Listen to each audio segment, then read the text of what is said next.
The United States has just announced a new round of non-proliferation sanctions, targeting a global network accused of illicitly supporting Iran's weapons programs. On Wednesday, the U.S. Treasury Department imposed measures on 7 individuals and entities spanning Iran, Russia, Italy, and Nigeria. These actions come in the wake of recent attacks on commercial vessels in the Strait of Hormuz attributed to Iran. Washington states its goal is to dismantle the procurement and financial networks it believes are vital to sustaining Iran's military capabilities.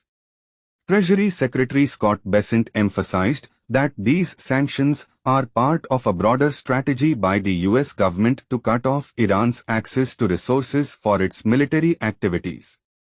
He reiterated the administration's clear message: Iran must denuclearize, and the Treasury will continue to target and disrupt the illicit networks funding Iran's war machine.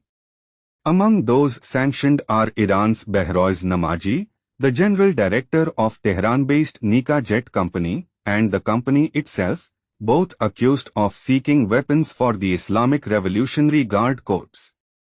In Russia, Maria Vladimirovna Selina and Avratek O are targeted for their alleged roles in procurement efforts, alongside Avratek employee Vadim Anatolievich Grijbin.